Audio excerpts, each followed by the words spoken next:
อเจริญสุขสวัสดีท่านผู้ชมทุกท่านขอต้อนรับเข้าสู่รายการธรรมเพรี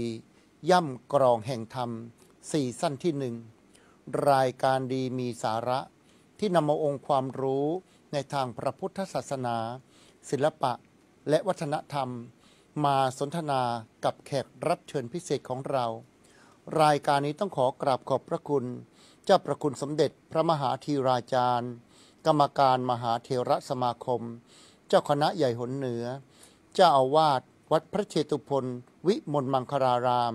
ที่ได้ประทานโอกาสให้แก่เราทั้งสามมาจัดรายการดีๆอย่างนี้เผยแผ่ไปยังสาธารณชนอยู่เป็นประจำและในวันนี้ก็เช่นเดียวกันเราได้รับเกียรติเป็นอย่างสูงจากพระนักเทศน์โครงการธรรมเพรีย่ำกรองแห่งธรรมซีซั่นที่หนึ่งซึ่งซีซั่นที่สองนั้นได้สนทนากับพระนักเทศน์จากจังหวัดลำพูนและจังหวัดสกลนครตอนนี้ขยับเข้ามาใกล้กรุงเทพนิดหนึ่งจากจังหวัดสระบุรีและจังหวัดนครราชสีมาทั้งสองท่านมานั่งอยู่ใกล้ๆกับอาตมาภาพแล้วครับสวัสดีครับสวัสดีครับสาธุเดี๋ยวให้พระได้แนะนำตัวก่อนสามเณรรอทีหลังนิมนต์มองกล้องนี้แนะนำตัวนิดหนึ่งครับนิมนต์ครับกับผมอาตมาภาพ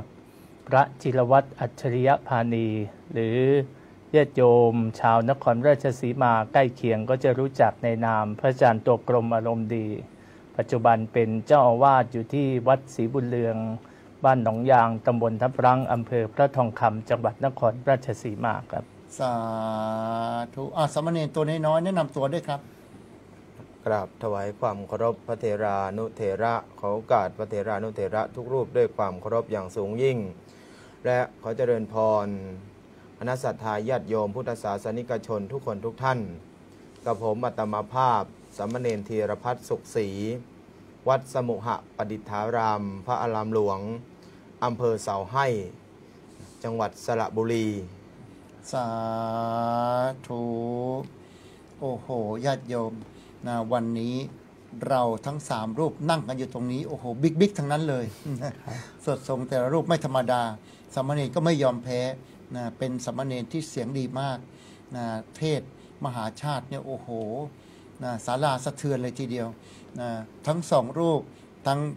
พระอาจารย์จิรวัตรอัจฉริยพานี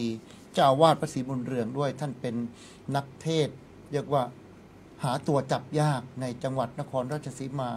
เป็นนักเทศที่คิวไม่ค่อยว่างเลยตัวจริงเสียงจริงไรจริงและแน่จริงนะใครได้นิมนต์ท่านไปเทศว่าจะเป็นงานลาดงานหลวงนี่ท่านเอาอยู่ทุกงานนะแต่ว่าตอนนี้ท่านได้มาร่วมโปรเจกต์ของวัดยานนาวานั่นก็คือโครงการอบรมพระนักเทศธรรมเพรีย่ำกรองแห่งธรรมซีซั่นที่1เมื่อเดือนพฤษภาคมที่ผ่านมาเราก็จะมาคุยกันถึงเรื่องฟีดแบ็กถึงเรื่องประโยชน์ถึงเรื่องความน่าสนใจของโปรเจกต์นี้กันเริ่มที่คำถามแรกนะท่านพระอาจารย์จิรวัตรอัจฉริยพานีครับผมไม่ทราบว่าผ่านการอบรมมาแล้วกี่ครั้งตั้งแต่บวชมานี้ก็จริงๆแล้วก็คือนานแล้วครับตั้งแต่เป็นสามเณรที่จริงผมสมัยเป็นสามเณรเนี่ยคือไปทุกที่เหมือนสามเณรรูปนี้เลยใช่ครับไปทุกที่ไม่ว่าจะเป็นโครงการธรรมะเดลิเวอรี่จูเนียร์ของ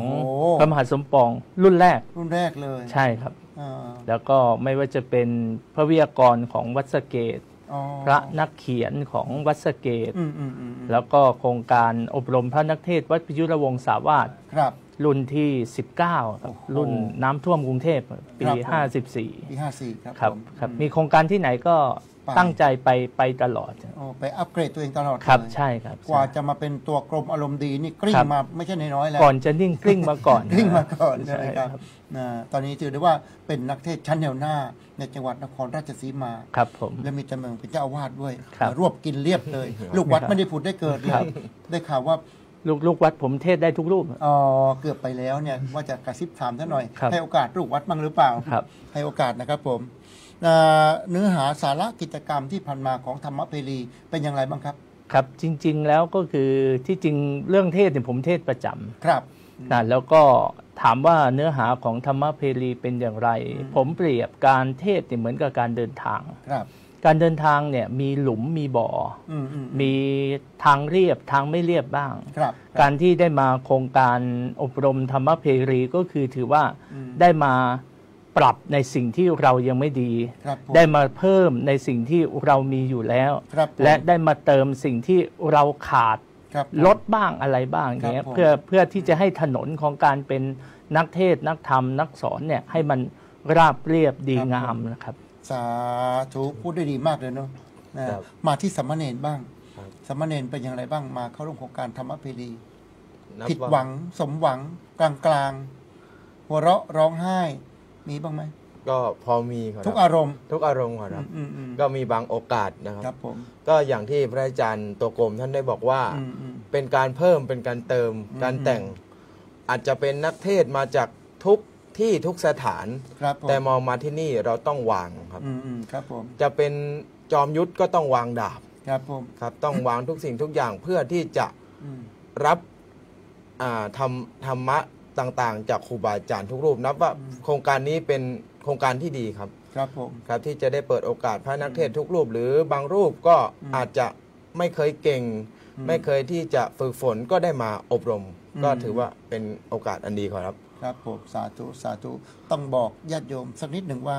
ความจริงเนี่ยในช่วงที่เราประชุมกันเปิดโปรเจกต์อบรมพระนักเทศน์ธรรมเพรีนั้น เรามีจุดมุ่งหมายต้องการที่จะได้พระนักเทศน์ที่มีประสบการณ์อยู่แล้ว เอามารวมตัวกัน เรียกว่ามาชิงดำกันที่นี่นะแต่ว่าเวลาที่เราเริ่มประชาสัมพันธ์แล้วก็เริ่มสมัครเนี่ยก็จะมีหลายรูปอ้อนวอนว่า ผมไม่เคยอบรมมาก่อนแต่ผมอยากจะเข้าโปรเจกต์นี้มาก ผมอยากจะหาประสบการณ์ ก็เลยยอมใจอ่อนให้เข้ามาประมาณ 30%นี่พูดตรงๆเลยนะ ความจริงต้องการ 100%เนี่ยเป็นนักเทศน์ที่มีความรู้ความสามารถอยู่แล้วนะเอามาเรียกว่ามาบีบมานวดมาคั้นมาชิงดำกันนะเหมือนรายการ The Voice อย่างเงี้ย ครับ ทุกท่านเก่งอยู่แล้ว ครับ แต่ว่าเราก็ทนแรงเสียดทานของน้องใหม่ที่อยากจะมีส่วนร่วม อยากจะมารู้มาเห็น ก็เลยเปิดโอกาสให้ประมาณ ครับ 30%ที่แทบจะไม่มีประสบการณ์เลยนะอันนี้ก็ถือว่าเปิดใจนิดหนึ่งนะครับ จะเอาแต่เก่งๆทั้งหมดมาก็นะก็เลยยอมให้นิดหน่อยนะก็อย่างที่เห็นก็บางรูปก็เก่งจริงเก่งมาก บางรูปก็นะพอไปได้ บางรูปไม่รู้อะไรเลยนะแต่ก็เราก็พยายามให้ท่านได้ประโยชน์มากที่สุดเท่าที่จะทำได้ครับผม คราวนี้ตลอดระยะเวลา10 วันที่ผ่านมาท่านพระอาจารย์จิรวัตรครับ ครับ นะท่านประทับใจอะไรบ้างเอาสักอย่างหนึ่งสิ่งที่ประทับใจ จริง ๆ แล้วก็คือสิ่งที่ประทับใจก็คือมิตรภาพ มิตรภาพไม่ว่าจะเป็นระหว่างครูบาอาจารย์กับลูกศิษย์แล้วก็ระหว่างเพื่อนที่อบรม ครับ ถึงแม้ว่าเพื่อนๆจะมีการแข่งขันอะไรก็ตาม แต่อย่างน้อยก็คือเราคุยกันตลอด ครับ ได้มิตรภาพรู้อะไรก็ไม่เท่ากับรู้จักกัน ครับผม ซึ่งก็เพิ่มความรู้จักกันนะมากขึ้น ครับ นะแล้วก็อบอุ่นครูบาอาจารย์ทุกรูปก็ให้ความอบอุ่น ตั้งแต่วันแรกจนถึงวันสุดท้าย ครับ หรือแม้กระทั่งจนจบโครงการแล้วก็ยังมีการ ติดต่อ พูดคุยอัปเดตพูดคุยกันก็คือ ครับผม มีมิตรภาพที่ดีต่อกันและกันครับ ครับนี่คือเป็นจุดมุ่งหมายหนึ่งของโครงการอบรมทุกโครงการ เพื่อต้องการให้นักเทศน์จากทั่วฟ้าเมืองไทยนั้นได้มีคอนเนคชันกันเพราะว่าการเผยแผ่นั้นเราจะมาโดดเดี่ยวดายไม่ได้ ทุกคนต้องสามารถที่จะแชร์กันได้ แบ่งปันกันได้ แล้วก็ร่วมมือกันได้นะวันหนึ่งอาจจะต้องมาเป็นพิธีกรตรงนี้ก็ได้ใครจะไปรู้นะผมก็อาจจะมีอันต้องเป็นไปอายุ 60-70 อาจจะต้องเฟกตัวออกไป รุ่นใหม่ที่มาเข้าโปรเจกต์นี้อาจจะต้องอัพขึ้นมา จากเป็นนักเทศน์ก็อาจจะมาเป็นพิธีกรใช่ไหมครับ ครับ อาจจะมาเป็นหัวหน้าวิทยากร อาจจะเป็นเจ้าของโปรเจกต์เองก็ได้ใครจะไปรู้ เพราะฉะนั้นทุกอย่างล้วนแต่เป็นเหตุของความมั่นคง ความเจริญรุ่งเรืองในการเผยแผ่ทั้งนั้นเลยครับผมสามเณรธีรพัฒน์ครับผม ครับ 10 วันที่ผ่านมาช่วงเดือนพฤษภาคมนั้น ประทับใจอะไรบ้างเอามาสักเรื่องหนึ่งอย่าตอบเหมือนกันนะ มิตรภาพถนนมิตรภาพปิดแล้วตอนนี้ ปิดแล้วใช่ไหม การจราจรปิดแล้ว อ๋อครับ ในส่วนของเรื่องของการประทับใจบางทีเราอยากจะได้เจอครูบาอาจารย์หลาย ๆ รูป ครับ นะเช่น พระเดชพระคุณหลวงพ่อเจ้าคุณพระพรหมบัณฑิต แน่ ซึ่งเป็นครูบาอาจารย์รุ่นใหญ่ ครับ ในเรื่องของ นักเทศน์ที่ทำกรท่านบอกว่าอยากจะเป็นนักเทศน์ต้องอยู่วัดประยุรวงศาวาสครับนับว่าได้เจอครูบาอาจารย์ในส่วนของการอบรมครั้งนี้ก็รู้สึกก็ประทับใจที่ได้เจอครูบาอาจารย์หลายๆรูปอีกทั้งพระอาจารย์ประสงค์เพราะว่าบางทีก้าวกับผมนี่ก็จะอบรมในส่วนของนักเรียนด้วยก็ได้รู้ได้นำไปพัฒนาต่อเทคนิคดีมากครับเทคนิคในการไปสอนนักเรียนไปสอนเด็กสามารถอยู่กับเด็กได้อย่างไรครับก็ถึงก็ตรงนี้ก็ต้องขอบพระคุณในความเมตตาของครูบาอาจารย์ที่ได้กราบอาราธนาครูบาอาจารย์หลายๆรูปมาครับผมได้บรรยายแล้วก็ถวายความรู้ตรงนี้ครับครับผมต้องบอกนิดหนึ่งว่าโครงการอบรมพระนักเทศธรรมเพรีนั้นเราจริงๆแล้วเราไม่ต้องการให้มีวิทยากรมาบรรยายมากเกินไปเพราะเวลา10 วันเนี่ยเราอยากให้เป็น learning by doing มากกว่าอยากให้ทุกคนได้ฝึกมากๆได้ทำจริงโชว์ของจริงกันแต่ถ้าเอาวิทยากรมาบรรยายมากๆเนี่ยเวลามันจะปฏิบัติเวลาที่จะฝึกจริงๆมันจะเหลือน้อยนั้นบางท่านอาจจะแบบไม่ได้โชว์อะไรเลยเวลาหมดแล้วนะก็รับใบประกาศก็กลับไปแต่เราอยากให้ทุกคนได้ acting ได้โชว์เพราะการได้โชว์ได้ acting เนี่ยทำให้เรามีประสบการณ์ที่ดีงามและนำไป apply ใช้ได้หลากหลายเพราะฉะนั้นก็เราก็ไม่มีชั่วโมงบรรยายมากเกินไปนักแต่ถามว่าไม่มีได้ไหมก็ไม่ได้เพราะอะไรทราบไหมเพราะว่าวิทยากรบางรูปเนี่ยเอาท่านมาไม่ใช่เพื่อแค่บรรยายให้เราฟังแต่ท่านมาเป็นแรงบันดาลใจนะอย่างพระเดชพระคุณพระพรหมวรรณดิตเนี่ยท่านเป็นไอดอลของพระหนุ่มเนนน้อยนักเทศทั่วบ้านทั่วเมืองถึงต่างประเทศนะถ้าเป็นสปีดที่เวียดนามผมไปด้วยไปหลายๆประเทศเนี่ยได้เห็นท่านสปีดเนี่ยโอ้โหผมแบบนะอย่างนี้หายากมากนะเป็นแบบอย่างผมเนี่ยจริงๆนะต้องเรียนเลยว่าผมพยายามก๊อปปี้ท่านหลายเรื่องเรียกว่าคุณพระพรหมวรรณดิตนะครับผมเห็นท่านสปีดภาษาอังกฤษเนี่ยผมว่าทำไงจะได้อย่างนี้บ้างเนาะทำไงก็ถามท่านบอกก็ต้องเตรียมตัวเยอะมากต้องเตรียมตัวเยอะมากท่านพูดถึงขนาดว่าการไม่เตรียมตัวคือการดูถูกผู้ฟังผมว่าจำแม่นเลยนะการไม่เตรียมตัวคือการดูถูกผู้ฟังนะอันนี้ก็ถือว่าครูบาอาจารย์ที่นิมนต์มาเป็นวิทยากรมาบรรยายนั้นจุดประสงค์ใหญ่ไม่ใช่แค่การมาบรรยายความจริงพวกเราธรรมะธรรมโมแล้วก็รู้กันเยอะเทคนิคก็รู้กันเยอะแต่แรงบันดาลใจเราต้องหาจากคนที่ประสบความสำเร็จนะครับอันนี้ก็ฝากเอาไว้นะก็ต้องมีบ้างแต่ตัดออกทั้งหมดไม่ได้ครับผมคราวนี้มาถึงท่านพระอาจารย์จิรวัตรบ้างครับผมโครงการนี้มีความพิเศษอะไรที่พิเศษที่เราคิดว่าไม่น่าจะมีและไม่เคยเจอที่อื่นครับความพิเศษจริงๆก็คือโครงการนี้มีเวทีเป็นที่น่าภาคภูมิใจครับผมก็คือบางรูปเคยเทศแต่ไม่เคยผ่านกล้องไม่เคยผ่านทีวีไม่เคยผ่านการถ่ายทอดสดไม่เคยผ่านคนดูไม่ต้องเคยผ่านผู้ฟังอะไรอย่างเงี้ยไม่นั่งกันเต็มศาลาปนมมือไม่ยังปันเตพรหมมาแต่ว่าออนไลน์เลยออนไลน์และที่สำคัญก็คือหลังจากออนไลน์ก็คือมีประโยชน์อย่างหนึ่งก็จะเป็นเก็บเป็นฐานข้อมูลเป็นสารระบบผมเองก็คือเทศประจำครับแต่ก็คือไม่ได้บันทึกไว้หรือบันทึกก็แค่Facebook ไลฟ์อย่างเดียวก็คือมีแค่เห็นหน้าตัวเองอย่างเดียวแต่ตรงนี้ก็ถือว่าได้มีอุปกรณ์มีเครื่องมือแล้วก็มีเวทีที่น่าภาคภูมิใจให้กับพระสงฆ์องค์สัมมาเนรซึ่งตั้งใจอยากเทศซึ่งทุกรูปมาก็ล้วนอยากที่จะเทศอยากที่จะแสดงธรรมทั้งนั้นแหละครับก็คือตรงนี้เป็นสถานที่ที่มีอุปกรณ์พิเศษมีเครื่องมือพิเศษแล้วก็มีความพิเศษมากมายหลายด้านนะครับแต่ตรงนี้ก็คือถือว่าเป็นความพิเศษที่สุดที่หลายรูปได้ใฝ่ฝันแล้วก็อยากให้เกิดมีตรงนี้ครับครับผมพูดได้ตรงประเด็นมากเลยคือตรงกับที่ทีมงานของเราได้คิดเอาไว้ก็คือเจ้าพระคุณสมเด็จท่านได้มีดำริว่าเราเปิด WBTV มาเนี่ยประมาณ20 ปีแล้วนะทำไมเราไม่เอาพระนักเทศมาอบรมแล้วก็เปิดเวทีให้ท่านได้มาแสดงในเวทีของเราเพื่อเป็นการโปรโมทเวทีของเราด้วยและเป็นการทำงานที่มันอัพสกิลขึ้นมาให้คนได้เห็นทั่วบ้านทั่วเมืองบ้างเนี่ยก็เลยเกิดโปรเจกต์นี้ขึ้นมาเพราะฉะนั้น จุดมุ่งหมายอย่างหนึ่งก็คือต้องการเป็นเวที เหมือนนักร้องที่เราเอาเขามาฝึกร้องเพลงแล้ว แต่ไม่ออกอัลบั้มไม่ออกคอนเสิร์ตมันจะได้ไหมล่ะ ครับอย่างเสริมนิดหนึ่งครับ ครับผม ก็คืออย่างโครงการบรรพชาสัมมเนรเนี่ยเขาก็บรรพชาสัมมเนรทั่วประเทศมานานแล้วครับหลายปี แต่เห็นอันนี้ชื่อก็คือ True Vision ถูกต้อง เป็นสามเณรปลูกปัญญา ครับ เห็นไหมสร้างความการบวชสามเณรธรรมดา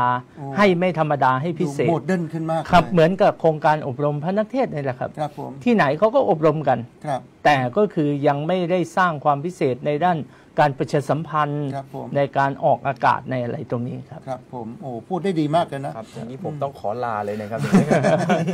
นะอ่ะถามด้วยก็ได้นะคำถามเดียวกันนะครับผมความพิเศษนอกจากจะเรื่องของการเปิดเวทีให้ได้มาแสดงกันตรงนี้แล้วมีอะไรที่เราคิดว่าเป็นพิเศษสำหรับเรา ความพิเศษสำหรับกระผมนะครับก็คือ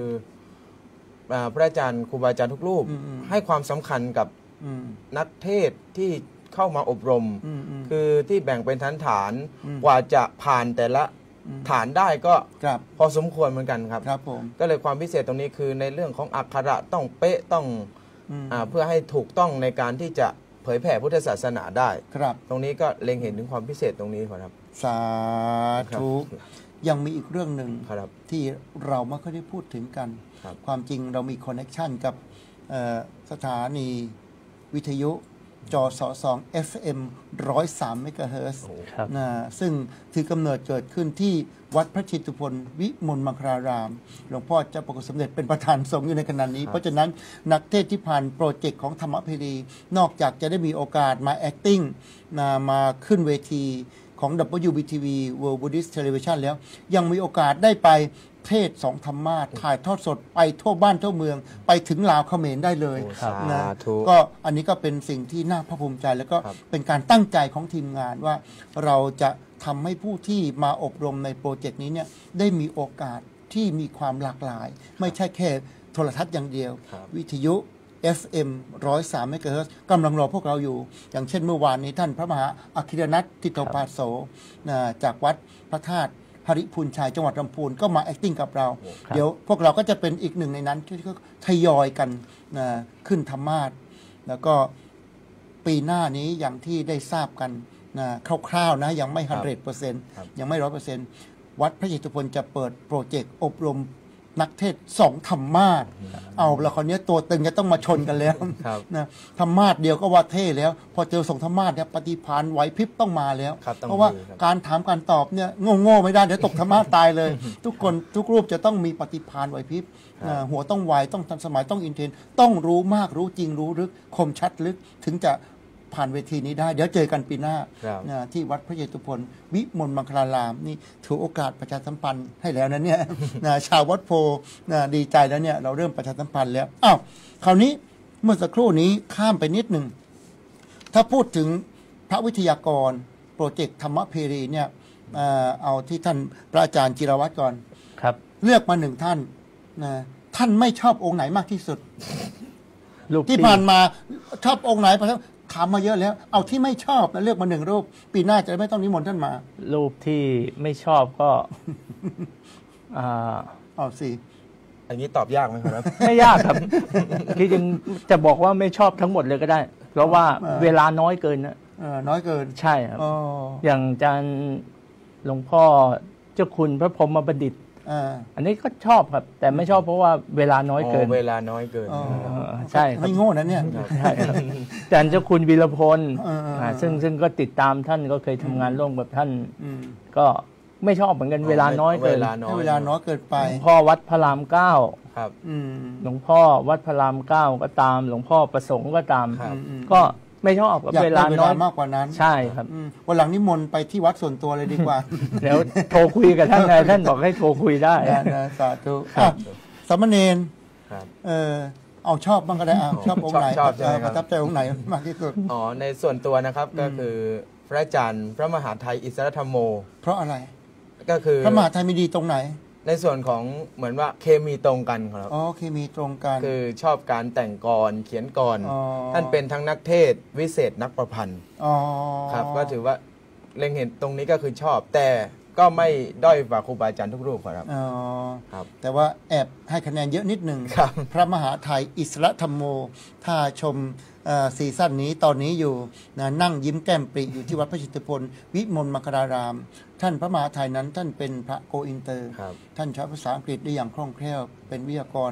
ไทยก็ได้อังกฤษก็ได้ ครับ ที่สำคัญก็คือท่านเป็นเจ้าบทเจ้ากรอน ครับ ท่านเป็นพระที่สนใจเรื่องโครงฉันกาบกรขนาดผมอยู่สุนทรภู่ผมยังสู้ท่านไม่ได้เลย อันนี้ก็ขอชื่นชมนะ ครับ สา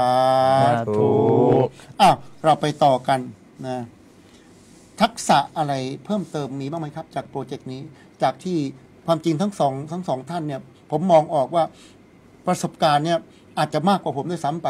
ครับ จริง ๆ นะ แต่ว่าแอบมีอะไรที่มันแบบแปลก ๆ ที่ไม่เคยเจอจากโปรเจกต์นี้มั้ยทักษะบางอย่าง ครับ อืม ผมก่อนนะครับ นิมนต์ครับ ครับจริง ๆ แล้วก็คือ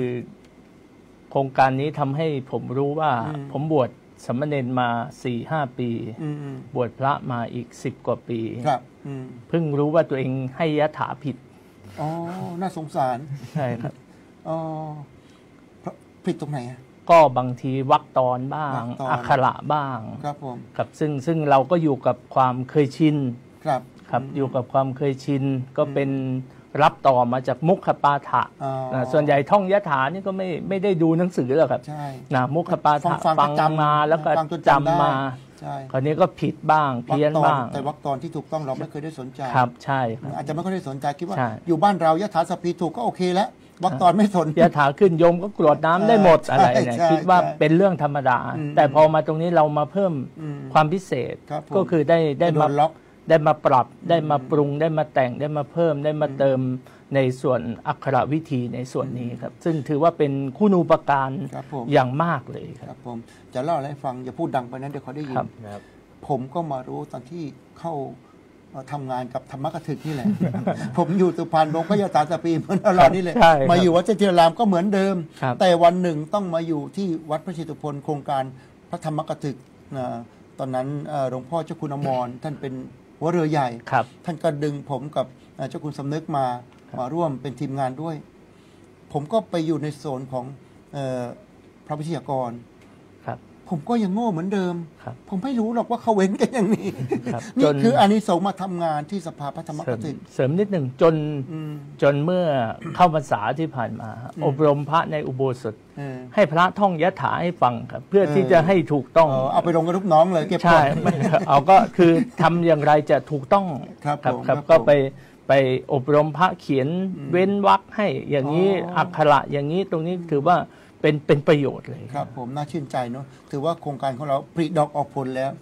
สามเณรธีรพัฒน์ล่ะครับอะไรที่เป็นทักษะพิเศษที่ได้จากโปรเจกต์นี้ไปบ้าง อ๋อได้ทักษะพิเศษนะครับก็คือในห้องของการ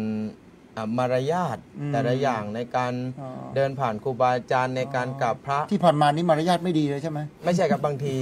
ก็ไม่รู้การขึ้นธรรมาสน์ อืม ว่าต้องหันเท้าไปด้านไหนอะไรประมาณนี้ครับ และการจัดวางธรรมาสน์ อืม ตาลปัดต้องอยู่ด้านไหน แล้วก็ในส่วนของเทียนส่องธรรม อืมอืม ก็ได้มาเพิ่มทักษะได้รู้ได้เห็นตรงนี้ครับ อืมอืมอืม แล้วก็ในส่วนของบางทีบางรูปก็ไม่รู้ ใช่ ในการจับคัมภีร์ อืม บางคนมีก็ อืม ถือแกว่งไป จับสองมือ แกว่งมา ครับ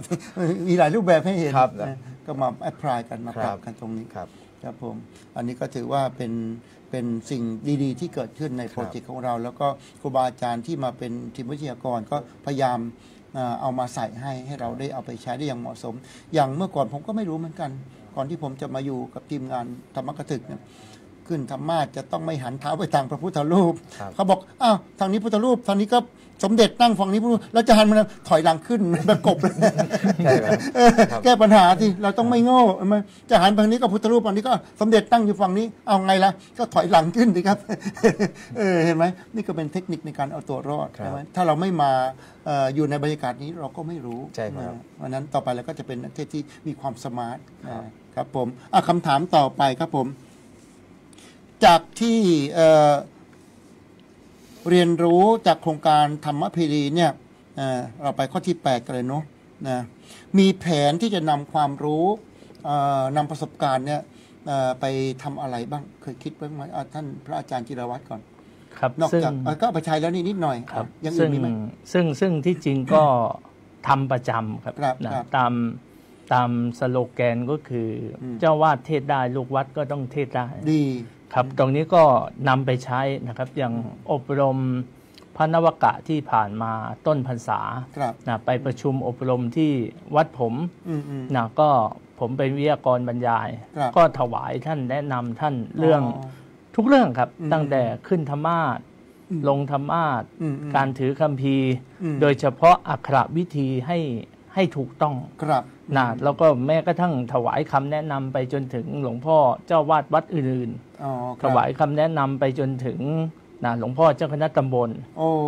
ครับ บัง ซึ่ง อาจนะเนี่ยไม่ธรรมดานะเนี่ย ก็คือเราถวายคำแนะนำครับนะไม่ได้ อ๋อ ไม่ได้ไปสั่งสอน ครับ อะไรประมาณนั้ ผ น ม ก็เพื่อที่จะอยากให้สิ่งเหล่านี้เนี่ยถูกต้อง ครับผม นะซึ่งมันก็ยากอะครับกว่าผมจะมานั่งท่องนะยะถาได้มานั่งท่องยะสัพพีให้ลงล็อกได้นะครับ อืม ใช้เวลานานพอสมควร เนี่ย นะ จาก ซึ่ง ที่เราเคยชิน ใช่ครับ แก้ยาก นะซึ่งตรงนี้เมื่อเราได้ทำในสิ่งที่ถูกต้องแล้ว เราก็อยากให้คนที่เรารักแล้วก็เคารพได้ทำในสิ่งที่ถูกต้องเหมือนกับเรา โอ้คิดดีเนาะ ครับ อืม นะก็เลยถวายคำแนะน ครับ ำทั้งพระมหาเถระพระเถระแล้วก็พระมัชชิมะพระนวกะทั้งหมดแหละครับ ตรงนี้ถือว่าได้นำสิ่งเหล่านี้เนี่ยไปต่อยอดครับ ครับผมอันนี้ผมว่าเรื่องของระเบียบปฏิบัติแนวทางสำหรับนักเทศน์เนี่ยหรือแม้แต่การสวดมนต์การให้พรเนี่ยบางทีพูดจริงๆนะบางรูปเนี่ยจบปริญญาธรรม9ประโยค ครับ นะแต่อาศัยความเคยชิน นี่ไม่ได้บุรีประโยค9นะครับ ผมก็ประโยค7ตก8 3 ปีแล้วก็เลิกเรียน ว่าไปเรียนทางอื่นแล้วก็ทำงานบางทีเนี่ยความเคยชินเนี่ยทำให้เราแบบไม่ค่อยให้ความสำคัญ เพราะเราสวดตามๆกันมาบทบางบทเนี่ยสุนัขขัดตัง สุมังคะลัง สุปะพาตัง สุหุติตัง สุขโน สุมะหุตโตอย่างเงี้ย ใช่ไหมต้องสุมุหุตโตมูหะสุมุหะก็มันเป็นคำที่เราคุ้นเคย ครั แต่ บ ความจริงแล้วออกอักขระไม่ถูก ก็มีเยอะแยะนะเพราะฉะนั้นเนี่ยการที่เราได้มาอบรมมาเข้าโครงการต่างๆครูบาอาจารย์ก็จะพยายามสอดแทรกเทคนิคนั้นให้กับเรา ก็จะนำไปใช้ได้ถูกต้องแล้วก็เป็นการนำไปบอกต่อนำไปอบรมให้รุ่นต่อๆไป หรือว่าคนใกล้เคียงได้นำไปใช้ได้ด้วยครับผมสามเณรอีกสักช็อตหนึ่งนะก่อนที่จะพักเบรกกันนะครับสามเณรมีแผนจะนำความรู้ไปทำอะไรบ้างทราบว่าใกล้จะบวชแล้วใช่ไหม ครับ ตอนนี้เป็นสามเณรระยะสุดท้าย ระยะสุดท้ายครับ ใกล้จะ20แล้ว ครับ ปีหน้าคิดว่าจะบวชใช่ไหม ครับ ถ้าบวชแล้วจะเอาความรู้พวกนี้ไปใช้อย่างไรบ้าง ถ้าบวชไปแล้วก็อย่างที่พระอาจารย์ท่านได้พูดคือว่าอบรมพระนวกะ อ๋อ ซึ่งว่าวัดของกระผมเป็นวัดที่โรงเรียนพระพุทธติธรรม เป็นพระรามหลวงด้วย ครับ ที่ผ่านมาไปนสามเณรเขาไม่ให้โอกาส ครับ โอ้ยเป็นเนรยังเล็กอยู่อย่าไปยุ่งกับเขา ครับ เป็นวิทยากรเขาก็ไม่อยากได้เพราะยังเป็นสามเณร ใช่ครับ ปีหน้าเป็นพระแล้ว ครับ เข้าทางเลยไหม เข้าทางเลย เข้าทางเลย ก็ เออ จะน้อมนำไปถวายความรู้แด่ อืม พระภิกษุสงฆ์ผู้ที่ได้ อืม บวชเข้ามาใหม่ อืม ก็อยากจะได้เรียนรู้ในส่วนของการขึ้นธรรมาสน์ก็ตามการเทศนาก็ตาม ว่าการเทศที่ถูกวิธีต้องเป็นอย่างไร อืม นะเพื่อจะให้บางทีท่านศึกลาสิกขาลาเพศไป ท่านก็จะได้ อืม ไปเป็นมัคคทายกก็ดี อืม นะในส่วนของบางทีในการเทศนาพระสงฆ์ที่ไม่มีเทียน อืม ก็ต้องเป็นในการประดักถาหรือบรรยายธรรมไม่ต้องอาราธนาธรรม นี่ ครับ ประสบการณ์เรามี ครับ อืม ก็จะได้สืบต่อแล้วก็สืบทอดในส่วนตรงนี้ครับ ครับ อันนี้ก็ออกนอกเรื่องนิดหนึ่งแต่ก็ยังอยู่ในเรื่องด้วยนั่นแหละ ครับ เคยเจอไหมที่แบบพูดถึงต่างจังหวัดนะบางที ครับ เขาอยู่ในถิ่นธุรกันดารนะเวลามีเทศน์นะพระบางรูปถือหนังสือเล่มหนึ่งเคยเจอไหม เจอ ถือหนังสือเล่มหนึ่งแล้วก็มือเดียวแล้วก็ถือไม้ไปด้วยถือหนังสือเล่มหนึ่ง แล้วก็อ่านเทศน์ให้โยมฟังเคยเจอไหม เคยครับเคย อันเนี้ยพอเรามาผ่านโครงการนี้ไปแล้วเนี่ยนะเราจะแก้ปัญหาได้ ครับ นะการเทศน์เดี๋ยวนี้ก็หาไม่ยาก ทำเองก็ยังได้ใช่ไหม ครับ นะเราจะไม่มีอะไรอีลุงตุงนางอยู่รอบตัวเกินไป ทุกอย่างให้อยู่ในคัมภีร์ก็ดูสมาร์ทดูสวย อันนี้ก็เป็นสิ่งที่ผมสติ๊กเป็นประจำเวลาที่เราจะเป็นนักเทศน์ที่ดูมีมาตรฐานหน่อยเนี่ยอย่าไปเอาอะไรมาอีลุงตุงนางรอบตัวเกินไป หนังสือหยิบเล่มนู้นวางนี่เอามาแปะกับคัมภีร์มั่วไปหมดนะถ้ามีชิ้นเล็กๆสักอันหนึ่งก็พองะพอได้อยู่ อันนี้ก็เป็นสิ่งที่เราเจอประจำเมื่อก่อนผมก็ทำด้วยแหละ พูดเนี่ยผมก็ทำแต่พอมาอยู่ธรรมกถึกเนี่ยโดนด่าโดนเจ้าคุณอมรอาจารย์เจ้าคุณอมรท่านด่าบ้าไปแล้ว แล้วก็แอพพลายแล้วก็ปรับปรุงทุกวันนี้ก็ไม่ค่อยมีอะไรเกะกะแล้ว แต่ว่าตอนนี้เวลาหมดเสร็จแล้วสิเบรกแรกเหลืออีกเบรกหนึ่งใจเย็นๆนะเอาละตอนนี้เวลาในเบรกแรกของเราก็ใกล้จะหมดลงแล้วเดี๋ยวขอพักเบรกให้พระคุณเจ้าของเราได้ไปฉันน้ำชากาแฟสักครู่หนึ่งเดี๋ยวกลับมาพบกับธรรมเพรีย่ำกรองแห่งธรรมซีซั่นที่1ในเบรกที่2กันต่อไปขอเจริญพร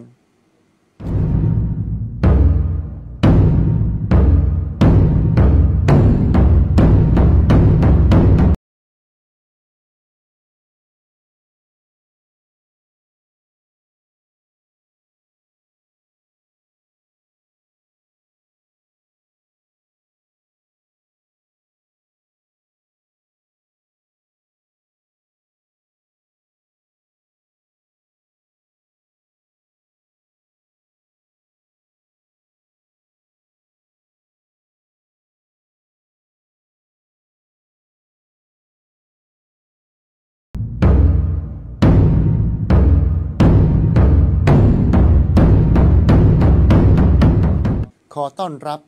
กลับเข้าสู่รายการธรรมเพรีย่ำกรองแห่งธรรมซีซั่นที่1ในเบรกที่2อีกครั้งหนึ่งซึ่งในเบรกแรกที่ผ่านมานั้นอาตมาภาพได้สนทนากับท่านพระอาจารย์จิรวัตรอัจฉริยะพานีและสมณเณรธีรพัฒน์สุขศรีได้เนื้อหาสาระมากมายเลยทีเดียวโดยเฉพาะเรื่องราวของการอบรมในโครงการธรรมเพรีย่ำกรองแห่งธรรมซีซั่นที่1ของวัดยานนาวาซึ่งในเบรกที่2นี้เราจะอัปเกรดการสนทนาไปสู่เรื่องของสีกากันบ้างดีกว่าเพราะช่วงนี้เป็นช่วงที่เป็น Talk of the Town สีกาทั้งหลายเนี่ยโอ้โหทำพระหนุ่มเนนน้อยสายธรรมของเรานั้นต้องหลุดจากผ้าเหลืองไปหลายรูปนี้พวกเราเก็บกดเล็กน้อยเราก็จะมาเอาคืนที่รายการของเราสาธุเอาที่พระนักเทศจากโคราชก่อนดีกว่าท่านพระอาจารย์จิรวัตรครับในมุมมองของพระนักเทศกับสีกาเนี่ยนะเราจะวางตัวเราจะเอาตัวให้รอดจากการที่สีกาทั้งหลายเข้ามาประชิดข้าศึกคือสีกาขี่ม้าเรียบค่ายมาเนี่ย เราจะป้องกันค่ายของเราไม่ให้แตกได้อย่างไรนิมนต์ครับครับเรื่องนี้ก็ ที่จริงแล้วก็เกิดขึ้นมานานแล้วครับนานแล้วทุกยุคทุกสมัยไม่ใช่เฉพาะแค่ช่วงนี้แต่บังเอิญช่วงนี้ก็คือมีสื่อมากมายก็คือมีช่องทางในการมองเห็นเยอะแยะครับผมครับเรื่องพระกับศรีกาเป็นเรื่องปกติซึ่งแยกกันไม่ออกว่าไงนะเรื่องปกติครับเรื่องปกติ เพราะว่าพระเราขาดศรีกาไม่ได้ศรีกามาจากคำว่าอุบาสิกาอุบาสิกาก็คือผู้นั่งใกล้พระรัตนตรัยครับผมซึ่งจริงๆแล้วก็คือเราต้องรู้จักวางจริงๆหนึ่งก็คือวางตัวสองวางใจสามจะวางศรีกาไปไว้ตรงไหนเอาสิครับเราจะต้องวางตรงนี้ก็คือซึ่งจริงๆแล้วพระพุทธศาสนาเรานี่อยู่รอดเพราะว่าอุบาสิกาเพราะว่าศรีกาก็ลองมองครับในการอุปถัมภ์ทั้งนั้นครับสร้างวัดใหญ่โตก็นางวิสาขามหาอุบาสิกาอันนั้นก็เป็นผู้หญิงเหมือนกันซึ่งก็ปฏิเสธผู้หญิงไม่ได้และปัจจุบันก็ลองไปบนศาลาครับบนศาลาวัดไหนก็ช่างไปนับดูโยม100 คนจะเป็นผู้ชายประมาณ2 คน จะเป็นผู้หญิงอีก98 คนครับผมดังนั้นจริงๆแล้วก็คือ1ก็คือพระต้องวางตัวแล้วก็วางใจครับผมและที่สำคัญก็คือวางไว้ตรงไหนก็ต้องเปลี่ยนครับครับ1ก็คือเขารักเราเนี่ยไม่มีปัญหาครับแต่ถ้าเรารักเขาเมื่อไหร่เนี่ยมีปัญหาทันทีพูดดีนะครับที่ผ่านมาเคยรักเขาบ้างไหมรักทุกคนแหละครับรักทุกคนเลยครับโอ้ใครมารักหมดรักหมดรักก็คือปรารถนาให้เขาพ้นทุกข์แล้วก็มีความสุขตกใจหมดเลยครับ รักหมดแหละครับ รักกันดีกว่าเกลียดกัน ครับผม แต่อย่างน้อยก็คือเราจะวางเขาไว้ตรงไหน ครับ เปลี่ยนทำยังไงเขารักเราในฐานะก็ในฐานะรักอยากนำไปไว้บ้าน เราก็เปลี่ยนมุมคิดทำยังไงถ้าเรานำพระไปไว้บ้านเนี่ยกราบแค่คนเดียว หรือพระอาจจะไปกราบเขาก็ได้นะแต่เราเปลี่ยนพระไว้วัดเนี่ยใครมาก็กราบได้ เปลี่ยนดอกรักให้กลายเป็นดอกบัวเปลี่ยนความชู้สาวให้เปลี่ยนเป็นการอุปถัมภ์ค้ำจุนพระพุทธศาสนาดีกว่าก็คือต้องรู้จักวางตัวแล้วก็วางใจ โดยเฉพาะพระนักเทศน์เนี่ยครับต้องระวังมากเจอเยอะเพราะอะไรครับหนึ่งเราสอนคนอื่นทุกครั้งอย่าลืมสอนตัวเอง ครับผมอย่าเป็นพัดลมที่เป่าให้คนอื่นเย็นแต่ตูดตัวเองร้อนอะไรประมาณเนี้ยพูดดีนะเนี่ยครับก็คือต้องร้อนไหมครับร้อนไหมตอนนี้ร้อนหนาวก็คือต้องวางตัวเราด้วยแล้วก็ตัวญาติตัวโยมด้วย แล้วก็วางใจด้วยและที่สำคัญก็คือวางไว้ตรงไหน จะวางโยมไว้ตรงไหนถ้าวางไว้หน้าธรรมาสน์ไม่มีปัญหาวางไว้ในศาลาไม่มีปัญหาวางไว้หน้ากุฏิไม่มีปัญหาครับผมครับเพราะว่าวางไว้ในฐานะอะไรก็คือระวังใจนะครับสำคัญที่สุดเรารักเขาไม่มีปัญหาเหมือนที่บอก แต่ถ้าเขารักเราไม่มีปัญหา แต่ถ้าเรารักเขาเมื่อไหร่เนี่ยปัญหาเกิดดังนั้นก็คือต้องวางตัววางใจแล้วก็วางไว้ในที่เหมาะสมครับอันนี้เรื่องสีกาสาธุช็อตนี้ดีมากเลยทำตัวให้เหมือนกับพัดลมอย่าทำตัวให้เหมือนพัดลมเกือบไปแล้วอย่าทำตัวเหมือนพัดลมทำตัวเหมือนพระจันทร์ดีกว่าเนาะพระจันทร์ส่องแสงนวลเย็นตาสบายใจแต่ใครเป็นเจ้าของไม่ได้เราต้องทำให้เหมือนกับตัวเราเหมือนพระจันทร์พระจันทร์เต็มดวงส่องแสงนวลสบายตาแต่ใครจะเอาเป็นเจ้าของไม่ได้เห็นไหมถึงจะรักจะชอบใครก็เอาเป็นเจ้าของไม่ได้นี่ดีไหมเปลี่ยนจากมารให้เป็นมิตรดีกว่าทำไหมเปลี่ยนที่ดามาเนี่ยที่ดามาเนี่ยเอามาเป็นมิตรกับเรามาช่วยประทำค้ำจุนอยากจะฟังสมณเณรบ้างดีกว่าว่าสมณเณรจะมีเทคนิคในการเอาตัวรอดจากสีกาสมณเณรนี่เป็นนักเทศเป็นนักเลเสียงดีซะด้วยนะน่าจะต้องมีอุบาสิกาอยากจะนิมนต์ไปอยู่ที่บ้านเป็นสมณเณรส่วนตัวบ้างแหละไม่ต้องบอกก็รู้รอดมาได้ยังไงบอกเทคนิคมาสิทำไมถึงรอดถามว่านักเทศต้องมีแม่ยกทุกคนใช่ไหมครับบางทีเหมือนลิเกใช่ไหมครับต้องมีแม่ยกแต่ถามว่าก้าวกับผมจะมีสีกาไหมครับต้องปฏิเสธเลยบอกว่าน่าจะไม่มีนะครับเพราะอะไรเพราะหน้าตาไม่ดีเนี่ยแน่ใจนะครับแต่เขาว่าไม่ใช่นะทำไมล่ะครับผมได้ถามอุบาสิกาที่วัดท่านน่ะที่วัดสมุหปริฐารามบอกเนนองค์นี้ไม่อยากคบด้วยเลยทำไมครับชอบแจกซองซองเงินหรือว่าอะไรครับแจกซองกฐินพระป่าบ่อยมากโยมเบื่อหน่ายโยมไม่อยากเข้าใกล้นี่เป็นเทคนิคใช่ไหมครับเจอหน้าแจกซองเลยรับรองกระเจิงมาเลยสิกากระเจิงเห็นไหมนี่ก็เป็นเทคนิคอย่างหนึ่งนะแจกซองไม่ใช่แจกรักนะไม่ได้แจกมีอะไรต่อไหมการเอาตัวรอดนอกจากจะหน้าตาเป็นอาวุธแล้วมีหน้าตาเป็นอาวุธนะในส่วนของสีกาเนี่ยมันเป็นสิ่งที่พระภิกษุสงฆ์สามเณรบางคนก็ห้ามกันไม่ได้ครับต้องมีสีกาเข้าใกล้ตลอดเวลาแต่เราท่านทั้งหลายก็อย่างที่พระอาจารย์ท่านบอกก็ต้องวางใจด้วยวางใจว่าเราท่านทั้งหลายเขารักเราได้แต่ก็อย่าไปรักเขาอย่าไปเล่นกับเขาซึ่งตอนนี้ก็สื่อออนไลน์เยอะแยะในส่วนของการแบ็กเมย์ก็มีเราอย่าไว้ใจทางอย่าวางใจคนบางทีเราท่านทั้งหลายก็ในเรื่องของสื่อออนไลน์ต่างๆมีเข้ามารบกวนเราก็ต้องปฏิเสธครับก็ในส่วนของตรงนี้ครับอย่าไว้ใจทางอย่าวางใจคนถ้าเขานิมนต์ไปบ้านคนเดียวรูปเดียวก็อย่าไปด้วยครับอย่าไปถ้าไปอาจจะเรียบร้อยเหมือนกันนะเหมือนผมไปไหนผมไม่ไปรูปเดียวใครรู้จักผมก็จะมีพระติดตามมีโยมคนดูแลนะเพราะว่าบางครั้งบางทีเรารู้หน้าไม่รู้ใจไม่รู้เดียวใช่ครับก็คืออย่างน้อยก็คือมีพระก็ตามพระธรรมวินัยครับที่พระหรือจะอยู่กับอุบาสิกาอย่างเงี้ยต้องมีเด็กรู้เดียงสาใช่ไหมครับถ้าเป็นเด็กก็คือเด็กรู้เดียงสาขึ้นไปอยู่ด้วยถึงจะไม่ผิดวินัยสุดท้ายก็คือสรุปก็คือต้องรู้จักวางตัวแหละครับวางตัวก็คือแล้วก็วางใจแล้วก็วางไว้ในฐานะไหนก็ ครับ จะปลอดภัยครับ ผมนึกถึงสุนทรภู่ ครับ เพราะว่าสมัยที่สุนทรภู่บวชและจำพรรษาอยู่ที่วัดเทพธิดารามเขาก็มีการพูดกันว่าองค์หญิงวิราช ครับ หรือว่ากรมหมื่นอปสรสุดาเทพ ซึ่งเป็นพระธิดาของรสาม ครับ เป็นเจ้าของวัดเทพธิดารามนะจึงชื่อว่าวัดเทพธิดา ครับ เพราะว่ารสามสร้างให้พระธิดาเขาบอกว่าเวลาที่องค์หญิงวิราชจะมาพบสุนทรภู่เนี่ยพอจะต้องมารับโครงฉันกับก่อนเป็นสมุดไทยดำอะ ครับ เดือนละ1 เล่มต้องเขียนถวายองค์หญิงวิราชองค์หญิงวิราชทรงโปรดปรานมากอ่านพระพรณี ครับ Black Magic High Power เหมือนกับแฮร์รี่พอตเตอร์ โอ้สนุกมาก ครับ ก็จะเสด็จมาที่วัดเทพธิดาราม พระองค์จะไม่มาพระองค์เดียว จะมีนางสนมมีบอดี้การ์ดตามมาด้วย ครับ วันนั้นผมทำ AR สแกนนะทำภาพ AI ผมก็ต้องสร้างภาพมีผู้ติดตามองค์หญิงวิราชมาด้วย ให้เขาเห็นว่าพระองค์ไม่ใช่มานั่งคุยกับสนทนากับสุนทรภู่ด้วยพระองค์เองพระองค์เดียว ครับ แต่จะมีบอดี้การ์ดมีนางขนมมานั่งอยู่ข้างๆด้วย เพราะว่า นี่ก็เป็นการซัพพอร์ตพระธรรมวินัยด้วย ครับ ครับ อย่าลืมว่าพระก็คือผู้ชาย ใช่ ครับพระก็คือผู้ชาย ครับ นะซึ่งผู้ชายก็เป็นเรื่องปกติของชาวโลก อืม นะที่จะต้องอยู่กับสิ่งเหล่านี้ ครับ นะสิ่งเหล่านี้ซึ่งปฏิเสธไม่ได้ นะ นะ เราจะมาเจาะให้ลึกไปกว่านี้อีกที่พูด ครับ เนี่ยพื้นๆเกินไป ครับ ตั้งสติให้ดีนะ ครับ เคยมีสีกาชวนศึกไหม อ๋อถามผมใช่ไหม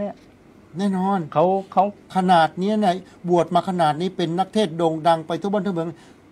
น่าจะต้องมีบ้างแหละ ครับ เคยมีไหม ถาม ที่ชวน ว่า ไปลาสิกขาไปแต่งงานไปอยู่ด้วยกัน เคยมีไหมถามจริง ถามว่าผมไม่เคยตอบแชท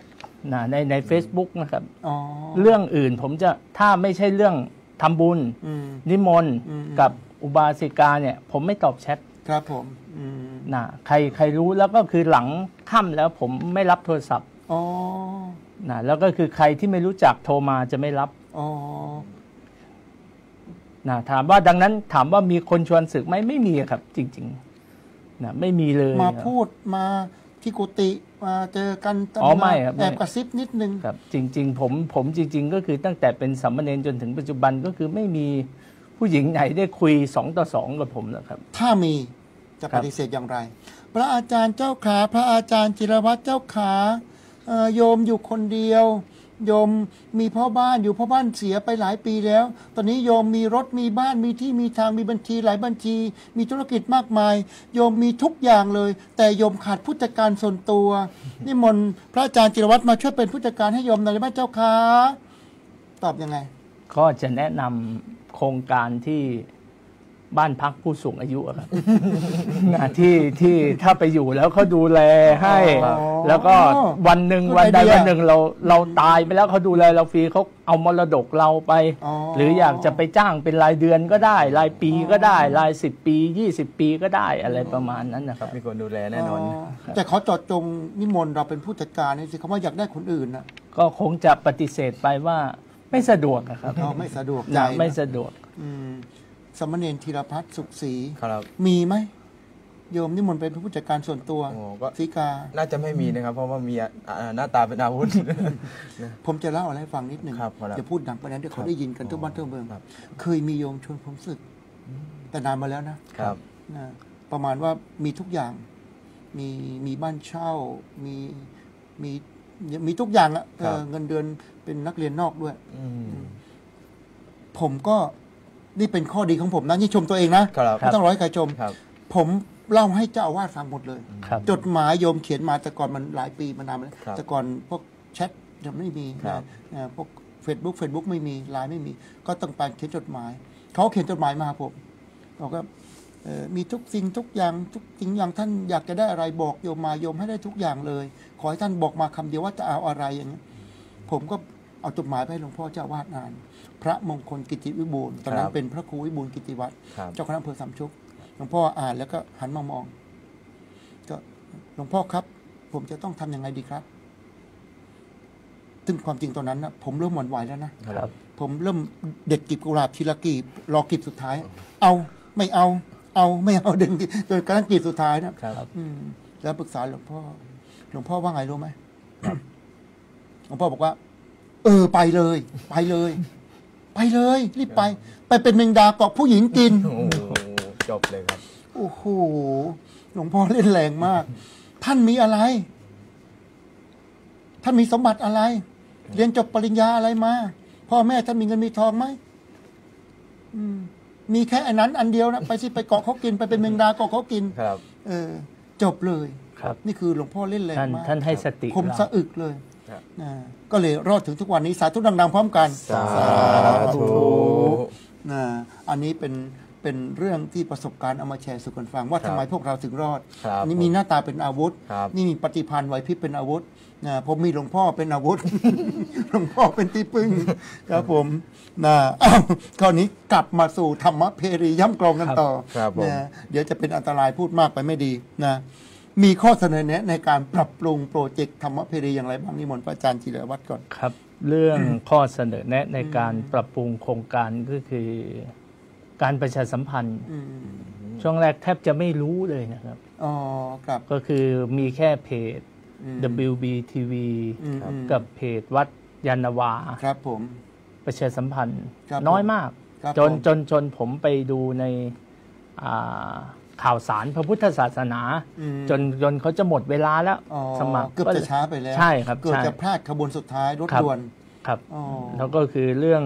องการประชาสัมพันธ์ ครับผมครับ นะ ผม อ่อนไปนิด อ่ นึ อน ง ไปนิดหนึ่ง โดยเฉพาะ ต้อง พระ ติ๊กเา ที่ ไว้ อยู่ในภูทรอย่างเงี้ย อืม พระนครบาลท่านอาจจะมีกลุ่มไลน์อย่างพระนักเทศน์ทุนเล่าเรียนหลวงท่านก็มีแบบมุขปาฐะปากต่อปากเล่าต่อกัน แต่ก็คือถ้าใครไม่มีเครือข่าย ครับ ก็จะไม่ได้ทราบข้อมูลเหล่านี้เลย ส่วนมากจะไปตามเครือข่ายพระนัก ครับ เทศน์ ครับ ถ้าไม่อยู่ในเครือข่ายก็จะไม่ค่อยทราบ ครับ ทีหลังก็จะทำป้ายคัดเอาใหญ่ๆไปตามถน ครั น บ จังหวัดละหนึ่งป้ายดีนะ จริงก็ ดีเหมือนกันทำเหมือนเลือกตั้งอ่ะ แต่ที่จริง ดี ก็ ไหม คือจะเสริมได้ดีกว่านี้ก็คือให้ยิงไปที่เจ้าคณะผู้ปกครองด้วยนะประชาสัมพันธ์ผ่านทางเนี้ย ครับผม ซึ่งตรงนั้นท่านจะมีข้อมูลมาก ครับผม นะท่านจะเข้าถึงตั้งแต่ถึงระดับเจ้าวาดเลยครับ เจ้าคณะผู้ปกครอง น่าสนใจนะ ไม่พอไปที่มมลมหามกุฏไปที่มจรมหาจุฬาอย่างเงี้ย ครับผม นะซึ่งท่านก็จะมีเครือข่ายเยอะ อืม นะอย่าง ครับ กลุ่มครูพระสอนศีลธรรมอย่างเงี้ยกลุ่มนิสิตของมจรนะกลุ่มนิสิตของมมลอย่างนี้ ครับ หรือจริงไปที่เจ้าคณะใหญ่เจ้าคณะภาคไปจนถึงเจ้าคณะจังหวัด ขนาดนั้นเลยเหรอ ให้ประชาสัมพันธ์ครับ ออกเป็นกฎบังคับทุกวัดต้องส่งมาวัด ครั ละ บ หนึ่งรูป ก็คือ ดีนะ ไม่ใช่ครับ แต่บางทีเราอาจจะเจอช้างเผือก ครับผมอันนี้น่า นะ สนใจ ซึ่งอยู่ในป่าใหญ่ ใช่ อยู่ บาง นะ บางรูปท่านเข้าไม่ถึง คือ เรา ท่านไม่รู้ เราไปไม่ถึงท่าน ครับ น่าสนใจ ท่านไม่รู้ ครั นะ บ เราก็น่าจะเสริมเครือข่ายไป ครับผม กระจายข้อมูลไปในจุดตรงนี้ ครับ ซึ่ง ผม ซึ่งเห็นเตรียมการนานแต่รู้แค่ไม่กี่วัน ครับผม นะรู้แค่ไม่กี่วัน เกือบไม่ทันใช่ไหมครับ เกือบหาหลักฐาน นี่เก็บกด ไม่ ใช่ไหม ทัน นี่เก็บกดใช่ไหม ใช่ครับช่วงนั้นแบบยุ่งด้วยครับ ครับ ยุ่งด้วย ผม อันนี้ถวาย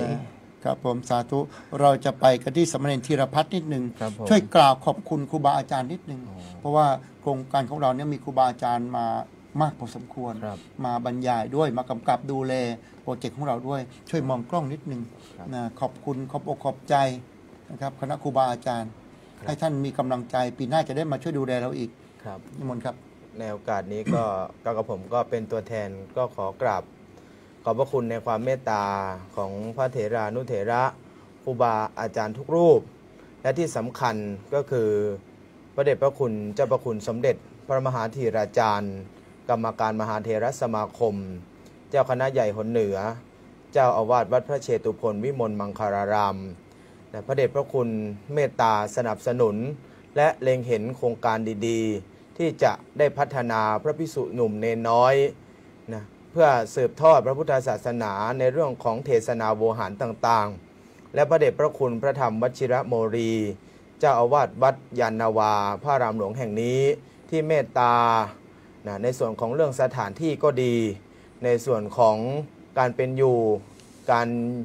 การจำวัดก็ดี ก็ขอกราบในความเมตตาของพระเดชพระคุณหลวงพ่อ และครูบาอาจารย์ทุกรูปด้วยความเคารพอย่างสูงยิ่งขอรับ สาธุเราจะกลับมาที่ท่านพระอาจารย์จิรวัตรอัจฉริยพานี ตอนนี้มีการพูดคุยกันมากมายพอสมควร ครับ เรื่องบทบาทของคณะสงฆ์ ครับ บทบาทของพระสงฆ์พูดให้ดีนะ ครับ กับเหตุการณ์บ้านเมืองนะบางท่านก็บอกว่า พระไม่ควรไปยุ่ง ไม่ควรไปส่งเสริม ไม่ควรพูดถึงนะแต่เท่าที่เราดูเนี่ยสังคมไทยของเราเนี่ยเราแยกไม่ได้หรอกนะวัดบ้านโรงเรียนบวรนะพ่วงนะสถาบันอื่นเข้าไปด้วย เราเกาะกันมาตลอด เราเกี่ยวกันมาตลอด เราซัพพอร์ตกันมาตลอด เพราะฉะนั้นในช่วงที่มีปัญหาทางด้านภาคอีสานด้านตะเข็บชายแดนมีการสู้รบปรบมือกันมีการนู่นนี่นั่นกันประชาชนได้รับความลำบากเดือดร้อนวัดวาอารามก็เดือดร้อนเพราะจะต้องซัพพอร์ตประชาชนอยากให้พระอาจารย์จิรวัตรนั้นได้ให้กำลังใจมองกล้องให้กำลังใจญาติโยมหลายจังหวัดชายแดนภาคอีสานนิดหนึ่งนิมนต์ครับครับซึ่งตรงนี้ก็ถือว่าพระเราก็ได้ทำบทบาทได้ทำหน้าที่ดีที่สุดแล้วครับนะที่เร็วที่สุดแล้วก็ดีที่สุดไม่ว่าจะเป็นศูนย์อันนี้พูดถึงในแนวทางที่พระสงฆ์ทำนะก่อนที่จะให้กำลังใจก็คือพระสงฆ์เนี่ยได้ทำหน้าที่ในการดูแลดีที่สุดแล้วครับนะแล้วก็คือไม่มีสถาบันไหนที่จะเร็วเท่าพระสงฆ์ครับครับผมอพยพปุ๊บต้องการเสื่อหมอนผ้าห่มพระพร้อมซัพพอร์ตได้เลยเพราะว่าพระวัดเนี่ยเป็นศูนย์กลางอยู่แล้วโดยเฉพาะในความโชคร้ายยังมีความโชคดีที่ภาคอีสานเนี่ยส่วนใหญ่โยมมีงานโยมจะถวายเสื่อถวายหมอนถวายผ้าห่มไว้มามีเป็นพันลูกเลยครับมีเป็น100 ชุดเลยเป็นจุดแข็งเลยครับเมื่อมีปัญหาปุ๊บต้องการพระเราส่งไปได้แหละครับผมอาหารพระนี่ก็ไม่อดอยากนะครับข้าวสารอาหารแห้งผมเพิ่งไปช่วยมา5 รถกระบะระดมแค่ครึ่งวันเองครับผมนะวันที่27แจ้งโยมตอนบ่ายครับผม28บอกโยมจะบิณฑบาตครับผมน้ำใจไปช่วยนะก็ได้5 รถกระบะโอ้โหเห็นไหมครับก็ไปส่ง29ไปส่งครับผมนะดังนั้นพระเราก็ถือว่าเป็นบทบาทที่สำคัญนะซึ่งตรงนี้มันแยกไม่ออกครับบ้านวัดโรงเรียนราชการจะต้องอยู่คู่กันเป็นคู่กับสังคมไทยมานานเกิดก็อยู่กับวัดเพราะว่าอะไรบางคนไม่มีลูกก็ไปขอลูกที่วัดหลวงพ่อนู้นหลวงพ่อนี้มันอยู่ด้วยกันมานานแล้วครับเติบโตบวชก็ตามแต่งงานก็ตามจนนาทีสุดท้ายของชีวิตก็ยังต้องอาศัยถ้อยทีถ้อยอาศัยซึ่งกันและกันกลายเป็นสังคมที่หล่อหลอมมาด้วยกันครับและที่สำคัญก็คือความเป็นบวรธรรมนี่แหละทำให้สังคมเราสงบสุขสังคมเราดีงามและที่สำคัญก็คือขอให้กำลังใจไม่ว่าจะเป็นญาติโยมก็ตามเป็นพระสงฆ์ที่อยู่ในพื้นที่หรือทหารก็ตามนะก็จงทำหน้าที่ของเราให้สมบูรณ์และที่สำคัญก็คือทำหน้าที่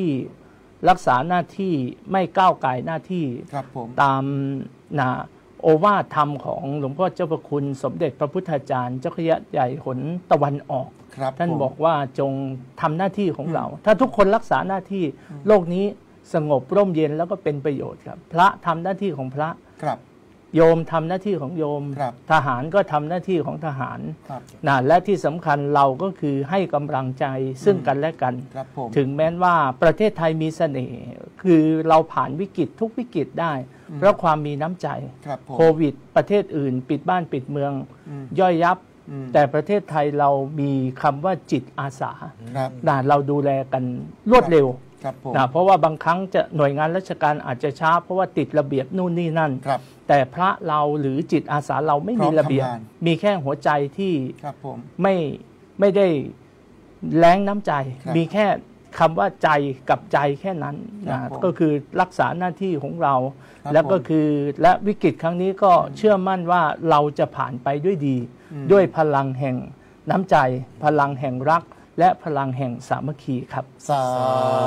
ธุเดี๋ยววันที่6นิมนต์ไปด้วยกันนะครับเดี๋ยวจะเปิดไฮพาร์คที่ชายแดนคัมโบเดียนิดหนึ่งเนี่ยพูดดีมากเลยนะเราจะเห็นว่าสังคมสงฆ์ของเราเนี่ยไม่ธรรมดานะเจ้าประคุณสมเด็จพระมหาธีราจารย์ไปมาหลายรอบแล้วล่าสุดนี่เข้าไปเยี่ยมทหารครับผมไปทหารบาดเจ็บด้วยประชาชนด้วยนะโดยพระคุณพระพรหมเสนาบดีพระปทุมคงคาออกสื่อหลายวันอยู่พระพรหมสิทธิ์ครับผมหลายรูปที่เป็นพระเถระจาก กรรมการมหาเถรสมาคมได้ไป acting ที่นั่น เพราะว่าเรื่องความเมตตากรุณานั้นไม่มีเขตจำกัด ครับ ไม่สามารถแยกแยะได้ว่าเป็นพระเป็นฆราวาสหรือเป็นสงคราม ความเมตตาต้องมี ถ้าขาดความเมตตาโลกนี้จะอยู่ไม่ได้ ครับ พระเป็นต้นแบบของความเมตตากรุณา ครับ เราแยกแยะไม่ได้ เราต้องให้ความเมตตาให้ความสงสาร แต่เราไม่ใช่ไปช่วยเคารพ ครับ แต่เราไปเพื่อให้กำลังใจให้ความเมตตา ครับ ให้ขวัญกำลังใจในการใช้ชีวิตให้มีความสุขความเจริญ และปราศจากอคติ ปราศจากการเบียดเบียนซึ่งกันและกันไปเหมือนว่าไปให้ธรรมะให้เขาได้มีจิตใจอ่อนโยนซึ่งกันและกันครับผมอันนี้ก็เป็นเรื่องสำคัญ เพราะฉะนั้นนะจิตอาสา ครับ วัดเทพธิดารามก็จะไป ครับ นะวันที่ 6 สิงหาคมนี้ เราเตรียมระดมของไว้เต็มกุฏิแล้วตอนนี้นะแล้วก็ขอประชาสัมพันธ์บอกญาติโยมว่าจากที่ทราบข่าวจากทีมงานที่ไปมาก่อนหน้านี้ แล้วก็จิตอาสาและทหารที่อยู่แนวหน้า ก็บอกว่าตอนนี้อาหารเยอะพอสมควร อาหารแห้งเยอะ แต่ยากันยุงไม่มีชุดลำลองสับทหารกางเกง ครับ ขาสั้นเสื้อยืดแบบสบายๆตอนไม่ได้รบกันนะก็ได้แหละจะไปใส่ชุดทหารทั้งวันทั้งคืนก็ไม่ไหวฝนตกฟ้าร้องก็พยายามจะซัพพอร์ตในสิ่งที่จำเป็นก็สอบถามข้อมูลไปนะก็ทีมงานเรานั้นจะไปปรุงอาหารสด โอ้ ๆนะเลี้ยงอาหารและญาติโยม ครับ นะแถวจังหวัดบุรีรัมย์และสุรินทร์วัน2 วันนี้วันที่ 6 นี้จะไป ครั กับ นนะญาติโยมก็อยากจะไปต้มยำทำแกงไปทำห่อหมกไปตำส้มตำไปทำน้ำแข็งใสถือได้ว่าเป็นการให้กำลังใจกับผู้ที่ทำหน้าที่เพื่อประเทศชาติบ้านเมืองนะเพื่อรักษาความเป็นไทย รักษาวัฒนธรรมของไทย รักษาทุกสิ่งทุกอย่างนะเพราะประเทศไทยของเรานั้นเป็นต้นแบบนะที่หล่อหลอมเอาภาคีเครือข่ายมากมายนะชาติศาสนาพระมหากษัตริย์ ครับ นะนักธุรกิจนะองค์กรต่างๆ ตำรวจทหารพยาบาล เวลาที่เกิดเหตุที่ต้องการความร่วมมือเนี่ยเราจับมือ ป กัน ระเทศไทยเราไวมาก มีเสน่ห์มาก ครับ ฝรั่งก็ไปเขียน ครับ สมัยที่มีน้ำท่วมหนักเมื่อปีที่แล้ว ครับ แถวทางภาคเหนือและภาคอีสานนี่ฝรั่งรู้จักกัน เขาไปเขียนเป็นคอลัมน์ว่าเขาไม่เคยเจอปรากฏการณ์เช่นนี้ เขารู้ด้วยนะเขาบอกว่าเขามีแฟนเป็นคนไทยเขาบอกว่าประเทศไทยเนี่ยเวลาที่สงบเนี่ยก็ทะเลาะกันบ้างอะไรกันบ้างประท้วงกันบ้างแต่เวลาน้ำท่วมปุ๊บทุกคนสลายหมดเลย สิ่งที่เคยขัดใจกันสิ่งที่เคยเถียงกันอะไรกัน ทุกคนพุ่งไปช่วยเหลือ ดู ไปซัพพอร์ต ครับเสริม ไม่ นิด น่า หนึ่ง เชื่อ ดูสถาบันสงฆ์เรา ครับผม ที่ผ่านมา1 เดือนที่ผ่านมาเนี่ยวิกฤตมาก ครับผม แต่พอถึงเวลา อืม วิกฤตกว่านั้นก็คือมีเหตุการณ์ปะทะ ครับ พระเรารวมพลได้เร็ว แล้วก็เรียกญาติโยมก็ยังเชื่อมั่นนะครับ ครับผม เชื่อมั่นว่าว่าพระเนี่ยจะเป็นแนวหน้าไปช่วยได้ ครับผม นะเห็นจากอะไรก็คือการบริจาคของญาติโยมเนี่ยที่ ครับ พร้อมให้พระไปนำซึ่ง ครับ โคราชก็ไปหลายวัดหลายหน่วยงาน ครับผม มา อยู่ ก ใกล้ด้วยไม่ไกล ครั เกินไป นะก็ส่งเร็วมากครับ ครับผม เกิดเหตุ 24 ไปแล้ว ทุกอย่างพร้อมแล้ว ค ค รั รั บบ ผมนะเราก็มีพระเถระผู้ใหญ่หลายๆรูปที่เป็นเซมโบเป็นแบบอย่าง เพราะฉะนั้นเราจึงเห็นแบบอย่างนะพระเถระผู้ใหญ่ได้ทำให้เราดูแล้ว ครับ เราพระหนุ่มน้อยก็ปฏิบัติตามแนวที่ท่านทำให้ดูเป็นตัวอย่าง เพราะฉะนั้นช่วงนี้ก็โยมไม่ต้องแปลกใจที่เห็นพระพาญาติโยมไปเป็นคารวานไปจุดนั้นจุดนี้นี่คือบทบาทหนึ่งของพระสงฆ์ที่เป็นแบบอย่างที่ดีของการเสียสละและการช่วยเหลือสังคม เราไม่ใช่ให้แค่ธรรมะอย่างเดียว บางทีเราให้ขวัญกำลังใจ และให้เชมเบลที่ดีให้กับชุมชนให้กับญาติโยมได้ดูเป็นตัวอย่างว่า คนเรานั้นถ้ามีความเมตตาปรารถนาเดียวกันนะเราสามารถสร้างประโยชน์ให้กับสังคมได้มากมาย สาธุ ปิดท้ายรายการอยากให้สามเณรธีรพัฒน์สุขศรีได้ประชาสัมพันธ์ ครับ ธรรมเพรีย่ำกรองแห่งธรรมซีซั่นที่ 2 ซึ่งจะเกิดขึ้นในปีหน้า ครับ มองกล้องนิดหนึ่งชวนสามเณรทั่วประเทศ ครับ ชวนพระคุณเจ้าของเราที่บวชมาแล้วมันว่างจังแล้วไม่รู้จะทำอะไรดีเนี่ยเครียดเหลือเกิน ครับ ไม่มีงานให้ทำประชาสัมพันธ์เลยครับนิมนต์มาเข้าโครงการ ก็ขอกราบรัตนาทุกรูปนะครับ ในส่วนของพระสงฆ์สามเณรที่อยากได้ความรู้เพิ่ม เสริมความรู้ใหม่ ในการแสดงพระธรรมเทศนา อยากได้รู้สิ่งดีๆนะที่ยังไม่เคยผ่าน หรือมีโอกาสมีเวลาว่าง ก็ขอกราบรัตนาทุกรูปนะครับนะที่จะได้มาสู่โครงการธรรมเพรี ย่ำกองแห่งธรรมรุ่นที่ 2 ในปีหน้านะมีโอกาสก็ขอกราบรัตนาทุกรูปนะครับซึ่งเป็นโครงการที่ดีนะในดำริของพระเดชพระคุณเจ้าพระคุณสมเด็จพระมหาธีราจารย์ก็ขอกราบรัตนาทุกรูปด้วยความเคารพครับ สาธุเอาเราวันนี้ต้องขอบคุณพระอาจารย์จิรวัตรและก็สามเณรธีรพัฒน์สุขศรีที่ได้ให้เกียรติมาสนทนากับเราในวันนี้ แล้วก็โอกาสหน้าหวังว่าจะได้เจอกันที่จอ2 FM 103 เมกะเฮิรตซ์เราต้องการพระนักเทศน์ที่มีปฏิภาณมีไหวพริบไปขึ้นเวทีกับเรา เพราะการเทศน์มาสนั้น2 ธรรมาสนั้นต้องใช้ปฏิภาณไหวพริบแล้วก็ต้องใช้นักเทศน์ที่มีประสบการณ์พอสมควรเดี๋ยวไปเจอกันนะครับสาธุเอาละตอนนี้เวลาในเบรกที่2ของเราก็หมดลงแล้วต้องขอกราบขอบพระคุณเจ้าประคุณสมเด็จพระมหาธีราจารย์กรรมการมหาเถรสมาคมเจ้าคณะใหญ่หนเหนือเจ้าอาวาสวัดพระเชตุพนวิมลมังคลารามที่ได้ประทานโอกาสให้กับเราทั้ง3มาจัดรายการดีๆอย่างนี้เผยแผ่ไปยังสาธารณชนอยู่เป็นประจำสุดท้ายต้องขอเจริญพรขอบคุณท่านผู้ชมทางบ้านทุกท่านที่เกียรติติดตามรับชมรายการของเราด้วยดีเสมอมา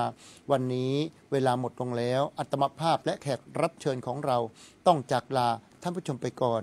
ขออำนาจคุณงามความดีทั้งหลายทั้งปวงจงมาพิบาลรักษาให้ท่านทั้งหลายให้ได้ประสบแต่ความสุขความเจริญรุ่งเรืองด้วยกันทุกท่านทุกคนเทินขอเจริญพร